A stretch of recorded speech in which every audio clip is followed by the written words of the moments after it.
ஒரு புது படத்தை பார்த்தா கொஞ்ச நாளைக்கு சத்தம் போடாம இருங்கன்னு எத்தனை பேர்ட்டங்க சொல்றது. இப்போல்லாம் நல்ல சஸ்பென்ஸோட சர்ப்ரைஸ் பண்ற மாதிரி மூவி வரது ரொம்ப ரேரா இருக்கு. இதுல அப்படி வர ஒன்னு ரெண்டு கதையவோ படத்தை பார்க்காமலே தெரிஞ்சுக்கிறது ரொம்ப கொடுமைங்க. இப்போ படத்துல ஹீரோ செத்துருவார்னு சொன்னா என்னங்க தோணும்? பாக்குற ஒவ்வொரு சீன்லயும் இதுலதான் சாக போறாரோன்னு அந்த படம் முழுக்க எதிர்பார்க்கிற மாதிரி அமைஞ்சிரும்ல. கரெக்ட் தானேங்க. இப்பெல்லாம் மீம்ஸ்லயே படத்துல இருக்க பாதி சஸ்பென்ஸா உடைச்சிடுறாங்க.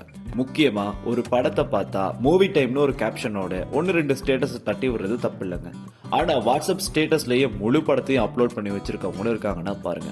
அது ஒரு ட்ரெயின் மாதிரி இருக்கும். உண்மையாலுமே ஒரு படத்தை நிறைய பேர்ட்ட ரீச் பண்றதுல சோசியல் மீடியா தாங்க கிங்க. ஒரு படத்தை கழுவி ஊத்துற கேங்கும் இருப்பாங்க, அதுல இருக்க பாசிட்டிவா பேசுற கேங்கும் இருப்பாங்க. இப்பெல்லாம் எல்லா படத்துக்கும் ரிவ்யூ ரைட் அப்ஸ்னு வேற எழுத ஆரம்பிச்சிருக்காங்க.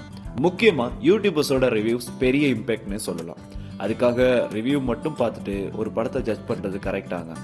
ஏன்னா சினிமான்றது ஒவ்வொருத்தருக்கும் ஒவ்வொரு மாதிரி கனெக்ட் ஆகும். ஒரு படம் வாரத்துக்கு முன்னாடி first look, getup, title, phone, காஸ்டிங்கை வச்சு என்ன வேணும்னாலும் கதையை அடிச்சு விடலாம். நாமளும் ஒருவேளை இருக்குமோ அப்படின்னு கடந்து போயிடுவோம். ஆனா படம் வந்தா பிறகு அந்த கதையை பத்தி கொஞ்ச நாளைக்கு மத்தவங்களும் பாக்குற வரைக்கும் வெளியில சொல்லாம இருக்கலாமேங்க.